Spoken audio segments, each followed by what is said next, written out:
Hola, en este video veremos el tema de clasificación numérica. Es importante en el examen, ya que aunque no te pedirán que tú clasifiques un número, puede haber preguntas que dependan de conocer los conceptos como número primo, número racional, número irracional, entre otros.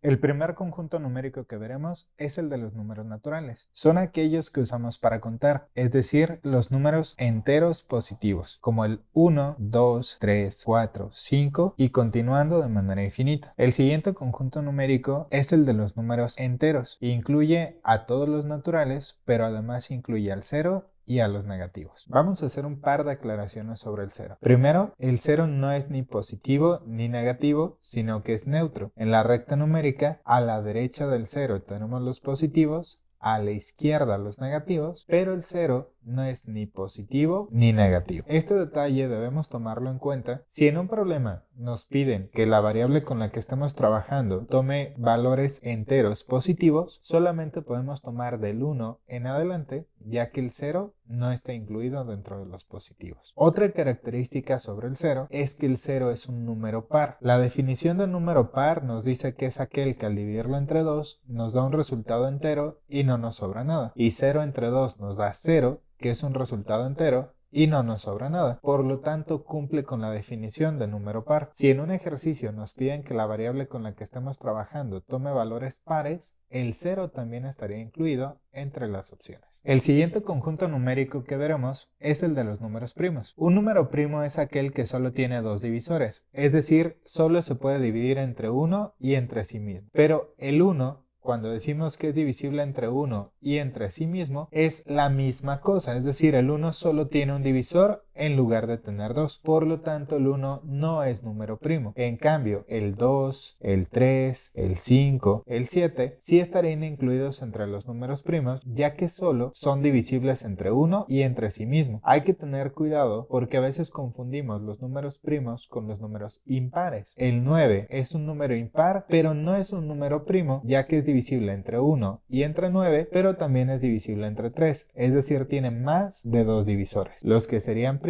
serían el 11, el 13, el 17, el 19 y hay muchos más números primos además de estos. El siguiente conjunto que veremos es el de los números racionales. Son aquellos que se pueden escribir como la división de un número entero entre otro, es decir, tienen la forma A entre B, donde B tiene que ser diferente de 0, ya que la división entre 0 no está definida. Visto de otra forma, es lo que normalmente llamaríamos fracciones, pero los números enteros están incluidos dentro de los racionales porque, por ejemplo, 4 enteros lo podemos escribir como 4 sobre 1. Entonces, cualquier número entero se puede escribir como una fracción y por lo tanto los enteros también son racionales. Al convertir un número racional a decimales, podemos no tener decimales finitos o tener decimales infinitos periódicos. Por ejemplo, cuando tenemos 12 cuartos, es como dividir 12 entre 4 y el resultado es 3 y no tiene decimales. Si tuviéramos 7 quintos, al dividir 7 entre 5, el resultado es 1.4 y tenemos decimales finitos, es decir, que se terminan o que tienen fin. Y al tener un tercio y convertirlo a decimales, tenemos 0.333 que continúa de manera infinita o que normalmente lo escribíamos como 0.3 con una barra arriba, que es 0.3 periódico, que significa exactamente lo mismo, que continuamos de manera infinita repitiendo este patrón. El siguiente conjunto es el de los números irracionales. La definición nos dice que son aquellos que no son racionales, lo cual podría no dejarlo muy claro, pero una característica de los números irracionales es que tienen decimales infinitos no periódicos, es decir, que sus decimales no se terminan y no repiten una secuencia. Un ejemplo de número irracional sería el valor de pi, el cual, aunque normalmente lo tomamos como 3.14 o 3.1416, este es un valor aproximado, ya que el valor exacto es 3.1415, después sigue un 9 y siguen más decimales que no llevan una repetición o una secuencia, es decir, tiene decimales infinitos que no se repiten. Lo mismo pasa con las raíces no exactas, por ejemplo, la raíz de 2, la raíz de 5, la raíz de 10, cualquier raíz que no es exacta es un número irracional. racional. Pero si por el contrario tuviéramos raíz cuadrada de 49, la raíz de 49 nos da 7 y este más bien sería un número racional. Ahora veamos el conjunto de los números reales. Incluye a todos los conjuntos que vimos antes, es decir, puede ser entero, decimal o fracción, tanto positivos como negativos. En algunas ocasiones se dice que los números reales son aquellos que pueden ubicarse como un punto sobre la recta numérica. Si lo vemos como un diagrama, antes se mencionó que los números naturales están incluidos dentro de los enteros. Los números enteros están incluidos dentro de los números racionales. Los números irracionales son lo contrario de los racionales, por eso es que no están uno dentro de otro, pero los números reales incluyen a todos los racionales y además a los irracionales. Los únicos términos que no se incluyen en los números reales son la división entre 0 y la raíz cuadrada de números negativos. Cuando decimos división entre 0, no nos referimos a 0 entre algún número, porque por ejemplo 0 entre 3 es 0 y estaría incluido entre los números reales. Pero por el contrario, si tuviéramos 3 o cualquier otra cantidad sobre 0, esto matemáticamente no existe o no está definido. Si en alguna clase anterior viste el tema de límites, tal vez estarás pensando que una cantidad dividida entre 0 tiende a infinito, pero como en el examen no se incluye el tema de límites, simplemente no podemos tener una división entre 0. Cuando tenemos, por ejemplo, raíz cuadrada de menos 1, esto se representa con una i, que son los números imaginarios, los cuales no están incluidos dentro de los números reales. Dado que en el examen no se incluye en el temario los números imaginarios, no profundizaremos en esto. Simplemente para el examen, si tenemos una raíz cuadrada, el número de adentro no puede ser negativo, ya que no hay ningún número que al elevarlo al cuadrado dé un resultado negativo.